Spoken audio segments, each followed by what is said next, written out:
Au cœur des terres verdoyantes de Limboko, la vie était aussi simple et paisible que le fleuve tranquille qui berçait le village. Les rires des enfants emplissaient l'air, les fermiers s'occupaient de leur récolte le sourire aux lèvres, et l'odeur de la pluie fraîche venait souvent caresser les routes poussiéreuses. Parmi les villageois se trouvait Kamaria, une jeune fille dont le cœur était encore plus radieux que le soleil qui réchauffait les champs. Elle était de ces âmes qui partagent leur dernier repas avec un étranger affamé ou qui passent des heures à aider les anciens à porter l'eau du puits. Sa bonté était comme une lumière qui touchait tous ceux qu'elle rencontrait, et Kamaria devint bientôt la fierté de Limboko.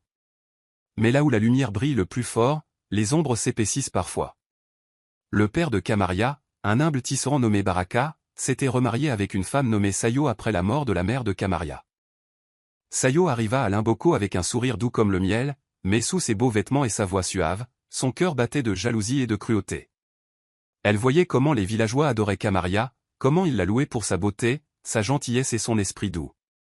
Chaque compliment que recevait Kamaria était comme une épine acérée qui perçait le cœur de Sayo. Elle ne supportait pas de vivre dans l'ombre d'une fille qu'elle estimait devoir lui être inférieure. Au début, les signes étaient discrets, un mot dur par-ci, un regard perçant par-là. Sayo grondait Kamaria pour des choses qu'elle n'avait pas faites, ou cachait exprès ses chaussures pour la mettre en retard au rassemblement du village. Kamaria, avec son cœur pur, tenta de gagner l'amour de Sayo par encore plus de gentillesse, croyant que l'amour pouvait guérir les âmes les plus brisées. Mais malgré tous ses efforts, la haine de Sayo ne fit que grandir, nourrie par ses propres insécurités et ses rêves tordus. Aux yeux des villageois, Sayo portait le masque d'une belle-mère aimante, souriant et tissant des histoires d'un foyer heureux. Mais derrière les portes closes, la maison était une prison pour Kamaria, remplie de silence froid et de méchanceté. La paix qui enveloppait autrefois Limboko comme une couverture chaude commençait lentement à s'effilocher, mais peu de gens le voyaient. Kamaria portait ses fardeaux avec une grâce silencieuse, ne se plaignant jamais, ne disant jamais de mal de Sayo. Elle ne voulait pas accabler son père vieillissant, qui semblait aveugle à l'obscurité grandissante dans leur foyer. Elle se disait que les choses s'amélioreraient. Elle devait y croire. Mais au fond de son cœur, une petite lueur de peur commençait à grandir. Elle sentait une tempête se préparer au loin, une tempête qui allait bientôt balayer sa vie et mettre son esprit à l'épreuve de manière qu'elle n'aurait jamais pu imaginer. Alors que Kamaria n'avait que 12 ans, son monde bascula. Sa mère, Amar, une femme à la voix douce et au sourire des plus tendres, tomba soudainement malade. Un jour, elle chantait en moulant le maïs, et le lendemain, elle toussait du sang, son corps s'affaiblissant d'heure en heure. Les guérisseurs du village vinrent et repartirent, offrant des herbes et des prières, mais rien ne put la sauver. En quelques jours, Amar rendit son dernier soupir, laissant Kamaria en larmes près de son corps sans vie, lui agrippant la main, la suppliant de rester. Tout le village était en deuil, mais personne ne ressentait la douleur aussi profondément que Kamaria.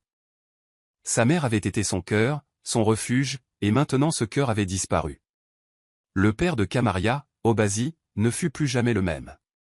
Il cessa de rire, ses yeux devinrent creux, et il errait dans le village comme un fantôme. Mais le temps ne s'arrêta pas pour le chagrin. Après quelques mois, des murmures commencèrent à s'élever. Il avait besoin d'une femme à la maison, quelqu'un pour s'occuper de Kamaria et ramener de la chaleur dans leur foyer. C'est alors que Sayo apparut. Personne ne savait grand-chose d'elle, seulement qu'elle venait d'un village lointain et possédait une beauté qui faisait tourner les têtes. Elle parlait doucement et souriait souvent, surtout quand Obasi était près d'elle.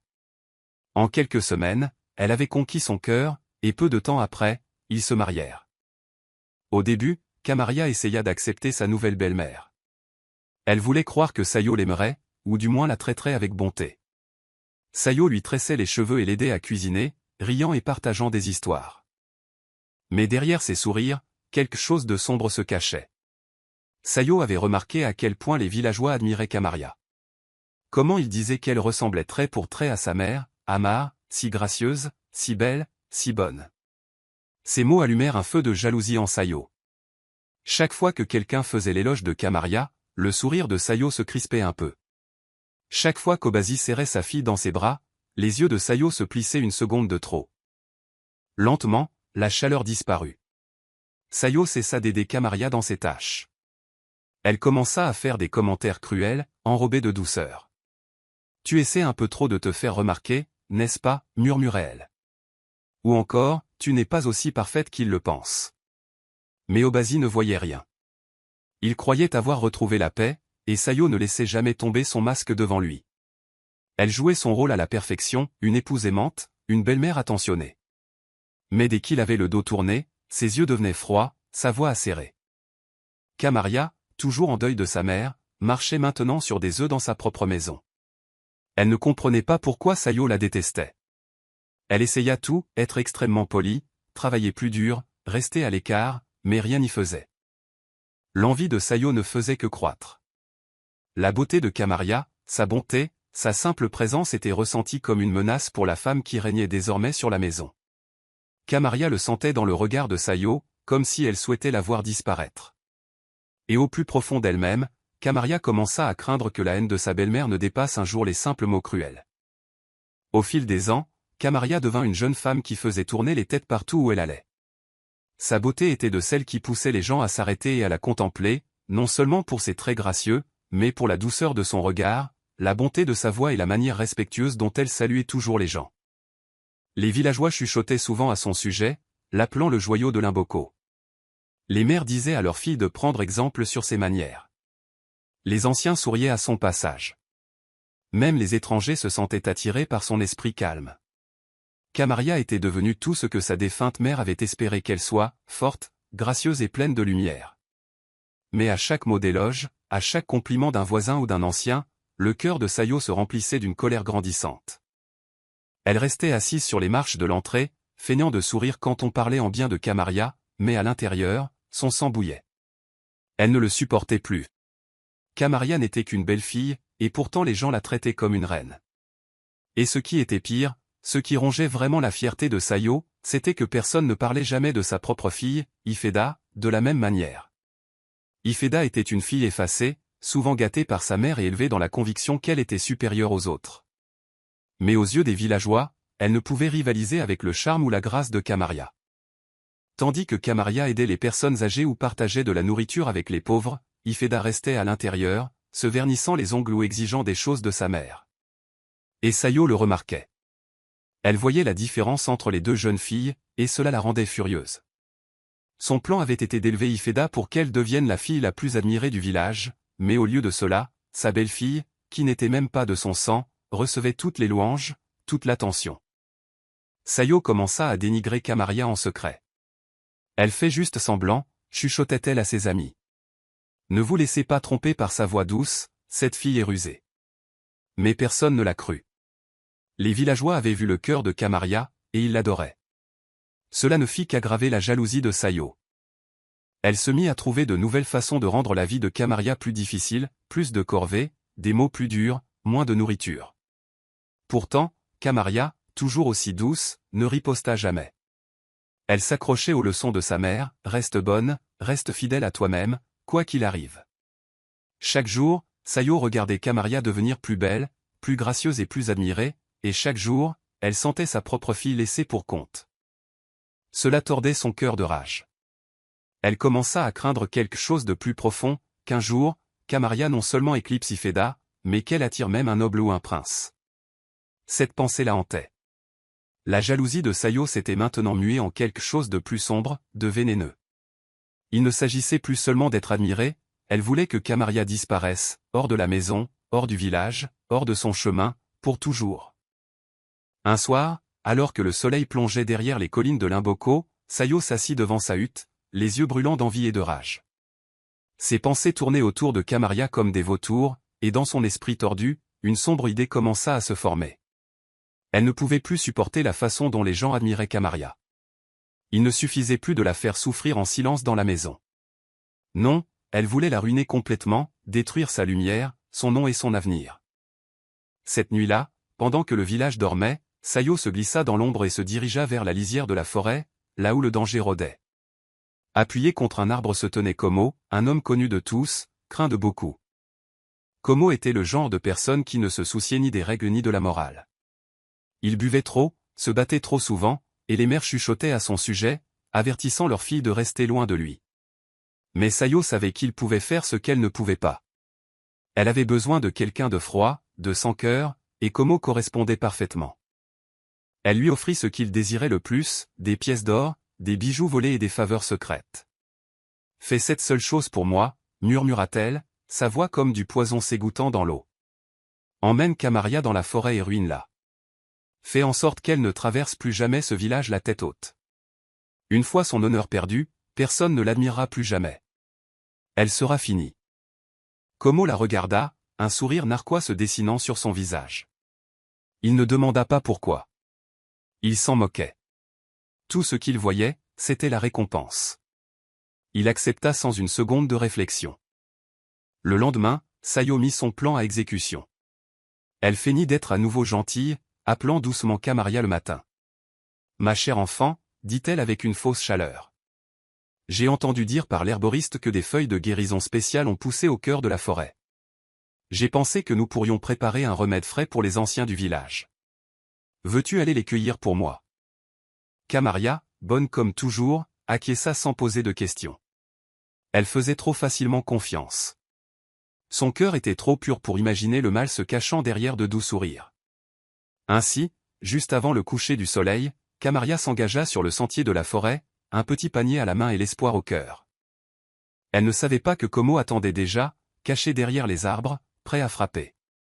L'air devint lourd et silencieux à mesure qu'elle s'enfonçait dans les bois, à la recherche d'herbes qui n'existaient même pas. Elle n'avait aucune idée que chaque pas la rapprochait d'un piège, un piège tendu par la femme même qui était censée la protéger. De retour à la maison, Sayo observait la lisière de la forêt de loin. Les bras croisés, un sourire mauvais se dessinait sur son visage. Elle était persuadée que son plan réussirait. Elle croyait qu'au retour de Camaria, si tant est qu'elle revienne, elle serait brisée, honteuse et indigne d'amour ou de respect.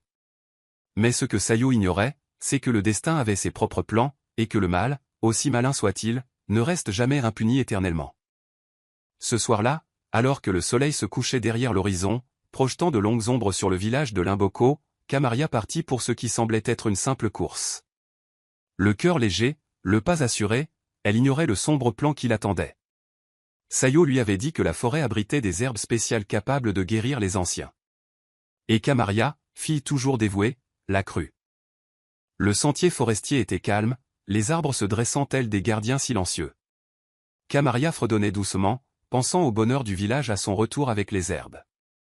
Mais à mesure qu'elle s'enfonçait dans les bois, l'air devint plus froid, le silence plus lourd.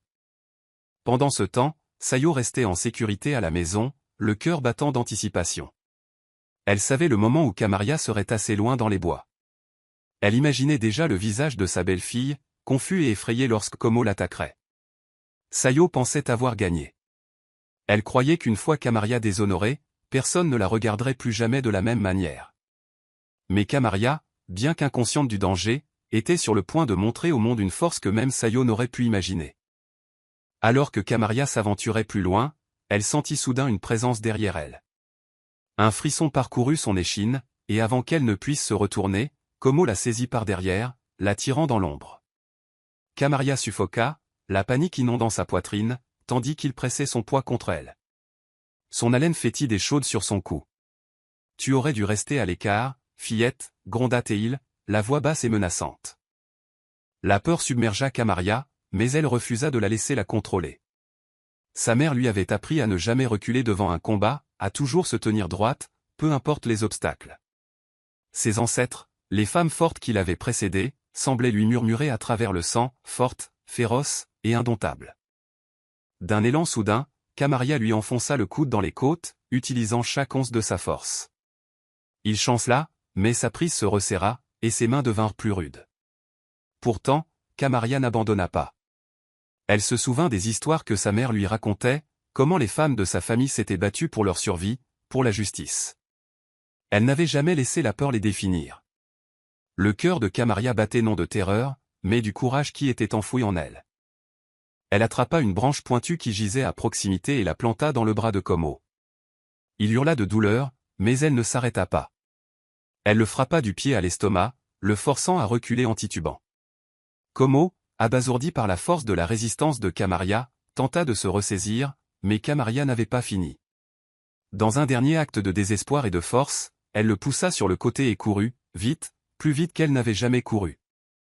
Son cœur s'emballa tandis que ses pieds martelaient le sol de la forêt. Le son des jurons de Como résonnait derrière elle, mais elle ne se retourna pas. L'esprit de Camaria était uniquement concentré sur sa fuite, sur sa survie. En atteignant la lisière de la forêt, haletante et couverte de terre et de sueur, Kamaria sut qu'elle avait échappé de justesse. Elle s'était battue pour sa vie, pour son honneur, et elle avait gagné. La forêt sombre, autrefois un lieu de peur, semblait maintenant différente. Elle avait repris son pouvoir. Kamaria ne savait pas ce que l'avenir lui réservait, mais elle était sûre d'une chose, elle ne laisserait plus jamais personne éteindre sa lumière, ni Sayo, ni Komo, et certainement personne qui tenterait de la rabaisser. Elle était Kamaria, et elle était plus forte qu'il ne pourrait jamais l'imaginer. Quand Kamaria revint en titubant au village, les vêtements déchirés et le corps couvert de contusions, le monde sembla s'arrêter un instant. Elle avait échappé de justesse à l'attaque terrifiante dans la forêt, mais le prix à payer était plus que physique. Son esprit était lourd. Le souvenir de la violence était encore frais, comme une tempête qui refusait de passer. Elle avait à peine la force de marcher, traînant les pieds pour rentrer chez elle. Les sentiers autrefois réconfortants de Limboko semblaient maintenant un labyrinthe, rempli de chuchotements auxquels elle ne pouvait échapper.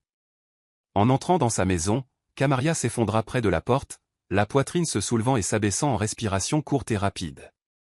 Elle était vivante, mais quelque chose en elle s'était brisé. Elle ne pouvait pas parler, ne pouvait pas expliquer ce qui s'était passé. Le traumatisme la saisit, la laissant muette de peur et de douleur. Elle voulait juste rester là, s'isoler du monde. Mais la cruelle réalité allait la frapper plus durement qu'elle ne l'aurait jamais imaginé. Sayo ne perdit pas de temps.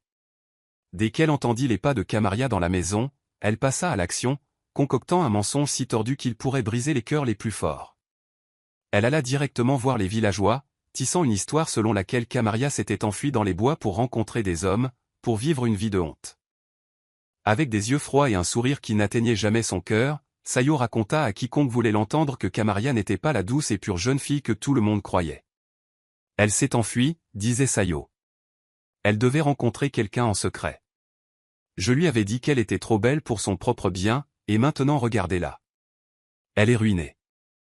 Les villageois, déjà enclins aux rumeurs, commencèrent à bavarder. Les chuchotements se répandirent comme une traînée de poudre. Kamaria s'est enfuie, demandait-il, choqué. Pour rencontrer des hommes. Le village qui louait autrefois sa beauté et sa gentillesse lui tournait maintenant le dos. Ils crurent l'histoire de Sayo, ses paroles dégoulinant d'une fausse sincérité, et bientôt les chuchotements devinrent des railleries. Ils ne connaissaient pas la vérité, personne ne la connaissait, mais ils furent prompts à juger. Et à mesure que les rumeurs grandissaient, l'isolement de Kamaria s'intensifiait. Le coup le plus dur, cependant, vint de son propre père, Obasi. Son cœur, autrefois plein d'amour pour sa fille, se mit à vaciller, en proie au doute. Il ne pouvait ignorer les rumeurs, pas quand elles venaient de sa propre femme, pas quand tout le village en parlait. Kamaria, appelait-il doucement, la voix remplie de confusion. Pourquoi es-tu parti? Qu'est-ce que j'entends dire? Ses yeux cherchaient une réponse dans les siens, mais Kamaria était trop brisée pour répondre. Elle ne pouvait pas parler, la douleur dans sa poitrine, la trahison était trop forte. Le regard d'Obasi flancha, le doute s'insinua dans son cœur, obscurcissant son jugement. Comment sa douce fille pouvait-elle être la même que celle que les villageois décrivaient? Comment pouvait-elle être celle qui s'enfuyait dans la honte? Il peinait à concilier la jeune fille qu'il avait élevée avec la personne que le village voyait maintenant. Son esprit oscillait entre amour et suspicion, et la confiance qu'il avait autrefois en Kamaria commença à se fissurer, tout comme la confiance qu'elle avait placée en sa propre famille. Dans le silence de sa chambre, Kamaria était assise seule, le poids de la trahison plus lourd que les blessures de son corps. Elle avait survécu, mais à quel prix? Le monde autour d'elle lui avait tourné le dos, et la seule personne qui aurait dû la croire, son propre père, commençait à douter d'elle. Kamaria ne s'était jamais sentie aussi seule. Alors que Kamaria était assise dans le silence de sa chambre, toujours hantée par les chuchotements du village, quelque chose d'inattendu se produisit, quelque chose qui allait tout changer. La porte grinça et une vieille femme entra, les pas mais assurés. Son nom était Mama Jaja, une herboriste connue pour sa sagesse et ses manières mystérieuses. Elle vivait à Limboko depuis aussi longtemps que l'on s'en souvienne, et bien qu'on ne la vît pas souvent, sa présence était ressentie par tous. Mama Jaja n'était pas comme les autres du village. Ses yeux étaient perçants, et son cœur était bon, mais elle voyait des choses que la plupart des gens manquaient. Et ce jour-là, elle avait tout vu. Mama Jaja avait aperçu Komo, le bandit envoyé par Sayo, rôdant près de la forêt, attendant le moment de frapper. Elle avait surpris des chuchotements entre Sayo et Komo, des mots sombres qui lui avaient glacé le sang. Le complot diabolique visant à détruire la vie de Kamaria n'était pas passé inaperçu aux yeux de la vieille femme. Elle savait ce que Sayo préparait, et bien qu'elle n'ait pu l'arrêter à temps, elle avait vu la vérité. Kamaria n'était pas seulement une victime, elle était la cible d'un plan cruel et orchestré, et Mama Jaja ne laisserait pas cette injustice sans réponse. Déterminée à aider, Mama Jaja se rendit chez Kamaria. Quand elle trouva la jeune fille, brisée et silencieuse, son cœur se serra pour elle, mais elle ne laissa pas le silence de Kamaria la décourager. Au lieu de cela, elle s'assit à côté d'elle, sa présence calme et apaisante. « Kamaria, dit-elle doucement, je sais ce qui s'est passé. Je l'ai vu. Je les ai entendus. » Kamaria leva les yeux, remplis de confusion et de douleur. « Vous savez, murmura-t-elle. Mama Jaja hocha la tête, ses yeux anciens remplis de sagesse. « Oui, mon enfant. J'ai vu les mensonges de Sayo, et j'ai vu la noirceur dans le cœur de Komo. Mais tu ne dois pas rester silencieuse. Tu dois te montrer forte. La vérité doit être dite. » Le cœur de Kamaria s'emballa en l'écoutant. Pendant tout ce temps, elle s'était sentie si seule, si trahie. Mais voici que quelqu'un la croyait. Voici que quelqu'un connaissait la vérité et n'avait pas peur de la dire. Les mots de Mama Jaja furent comme une étincelle dans l'obscurité. Une lueur d'espoir dont Kamaria avait désespérément besoin. Le feu de ses ancêtres s'agita de nouveau en elle, lui rappelant la force qu'elle avait toujours possédée. « Tu n'es pas faible, Kamaria, » continua Mama Jaja, sa voix comme une douce brise. « Tu es plus forte que tu ne le penses.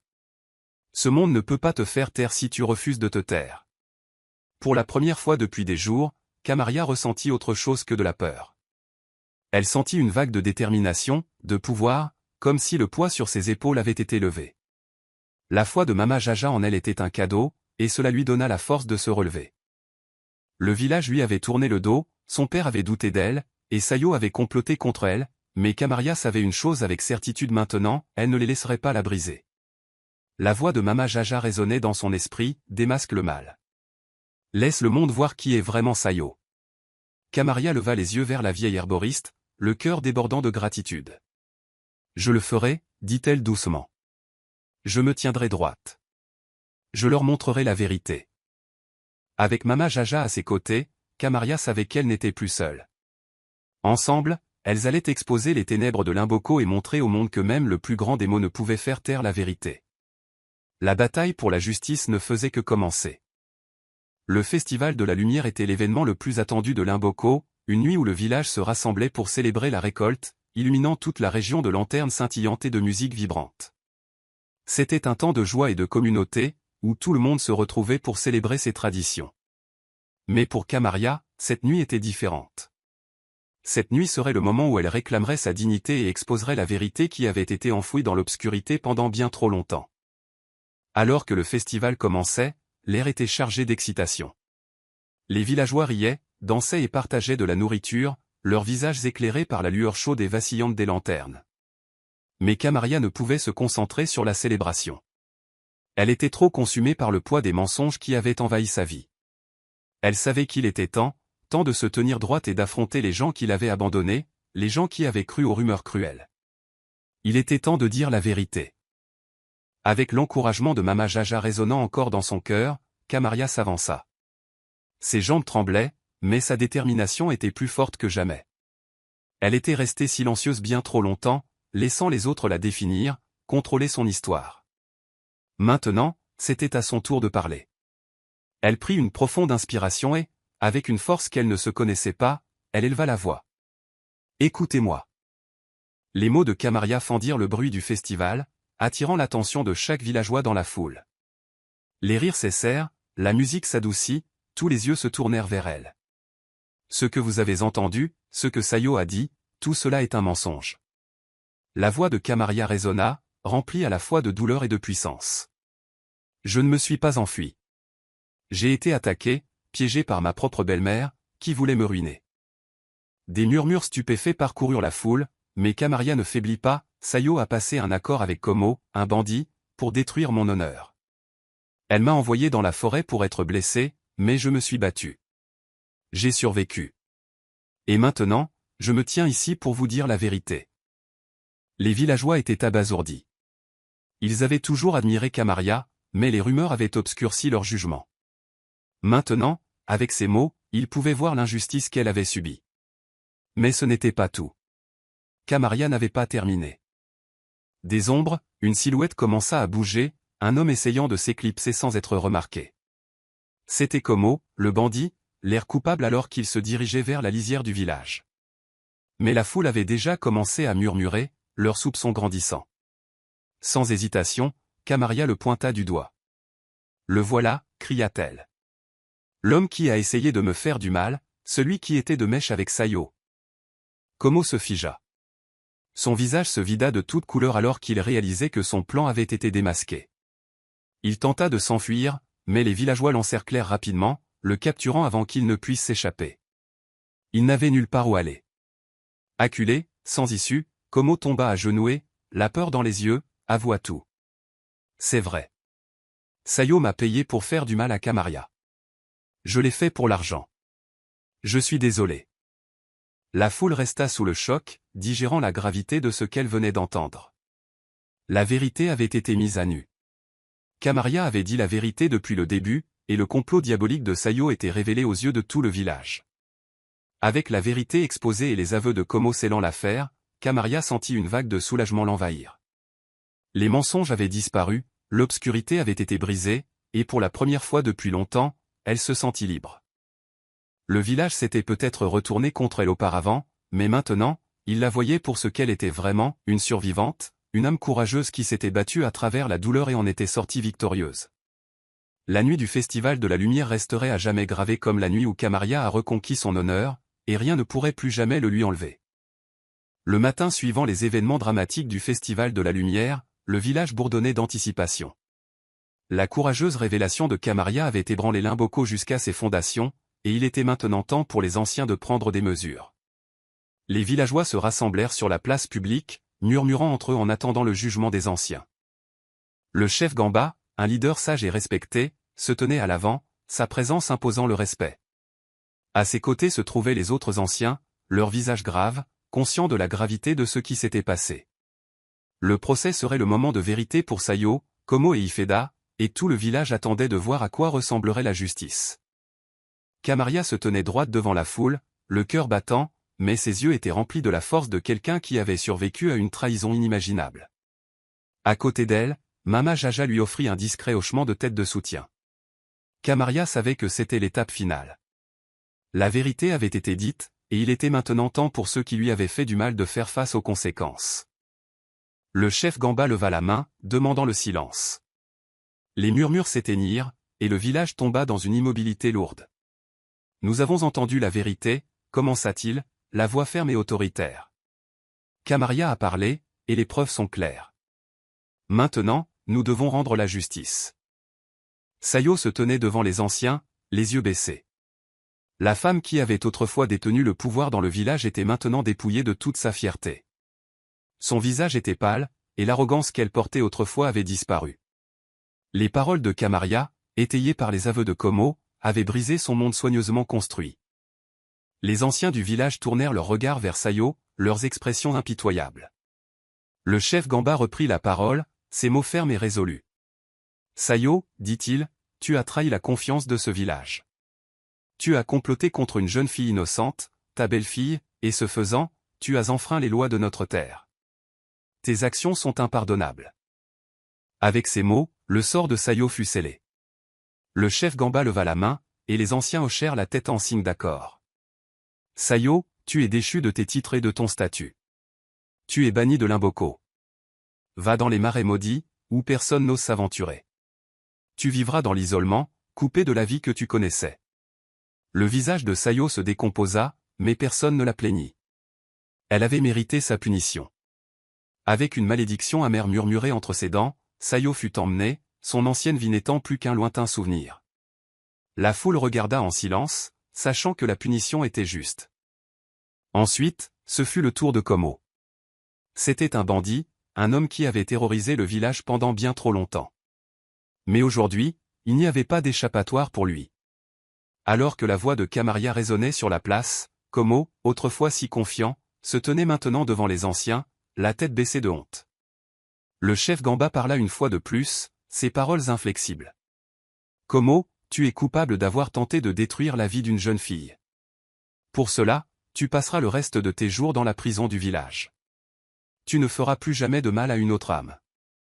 Les yeux de Komo s'écarquillèrent de terreur alors que les gardes le saisissaient, l'entraînant pour faire face à sa punition. Son sort était scellé. Plus de liberté, plus de menaces. Enfin, il y avait Ifeda, la fille de Sayo. Bien qu'elle n'ait pas été directement impliquée dans le complot, son silence et sa complicité avaient joué un rôle dans la souffrance de Kamaria. Le chef Gamba regarda Ifeda, les yeux pleins de déception. Ifeda, tu es renvoyé de Limboko. Tu dois partir, et puisses-tu apprendre la valeur de la vérité et de l'honnêteté. La tête basse, Ifeda fut renvoyée dans la honte, sa vie marquée à jamais par les choix qu'elle avait faits.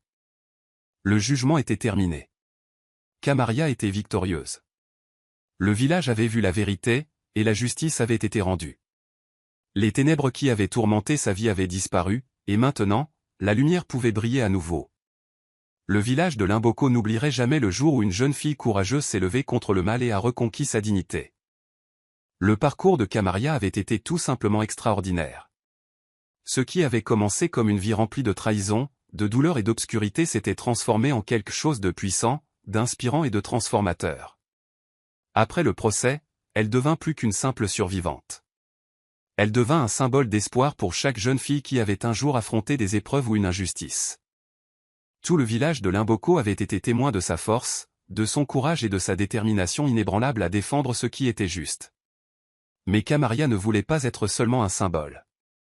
Elle voulait faire une réelle différence. Son histoire, qui s'était répandue au loin, avait allumé quelque chose en elle. Elle comprit que sa victoire ne concernait pas seulement sa vengeance personnelle. Il s'agissait de donner aux autres les moyens de se tenir droit et de se protéger contre les ténèbres. Et c'est ainsi que Kamaria décida d'ouvrir une école. Son école n'était pas seulement un lieu d'apprentissage. C'était un sanctuaire pour les jeunes filles, un endroit où elles pouvaient trouver la force dans leur corps, leur esprit et leur âme. Elle leur apprit à se défendre, physiquement et mentalement. Chaque leçon qu'elle partageait était enracinée dans la douleur qu'elle avait connue, mais aussi dans la sagesse qu'elle avait acquise de ses luttes. Kamaria avait transformé ses cicatrices en leçons, et chaque fille qui franchissait les portes de son école ressentait ce pouvoir. Elles ne se voyaient plus comme des victimes, mais comme des guerrières prêtes à affronter tout ce que la vie leur réservait. À mesure que l'école de Kamaria grandissait, son influence grandissait également. Elle n'était plus seulement la jeune fille qui avait été trahie. Elle était maintenant une dirigeante respectée, un phare d'espoir pour d'innombrables jeunes filles à travers le pays. Son histoire devint une légende, non seulement à Limboko, mais dans des villages et des villes bien au-delà. On parlait de son courage, de sa résilience et de sa capacité à renaître de ses cendres tel un phénix. Kamaria avait transformé sa douleur en pouvoir, et ce faisant, elle avait ouvert la voie à une nouvelle génération de filles intrépides. Son histoire n'était plus seulement un récit de survie. C'était une histoire de triomphe, de transformation de l'obscurité en lumière et de prise en main de son destin. Son école devint un lieu où les filles apprenaient bien plus que l'autodéfense. Elles apprenaient à s'estimer, à croire en leur valeur et à avoir confiance en leur force pour surmonter n'importe quoi. Le nom de Kamaria devint synonyme d'émancipation, et son école devint un mouvement. Elle n'était plus seulement une jeune fille d'un petit village. Elle était une leader dont l'influence s'étendait bien au-delà des frontières de Limboko. À mesure que son histoire se propageait, de plus en plus de filles trouvèrent le courage de dénoncer l'injustice. L'héritage de Kamaria ne résidait pas seulement dans les leçons qu'elle enseignait, mais dans les vies qu'elle changeait. Elle avait montré au monde que même face à la trahison et à la cruauté, la force, la résilience et la justice pouvaient triompher. Le triomphe de Kamaria fut un nouveau départ, non seulement pour elle, mais pour chaque fille qui osait rêver d'un avenir meilleur.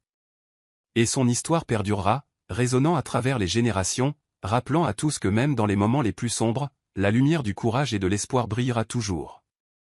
Le parcours de Kamaria est un puissant rappel que, peu importe à quel point le monde peut sembler sombre, il y a toujours un moyen de se relever, de guérir et de transformer la douleur en force.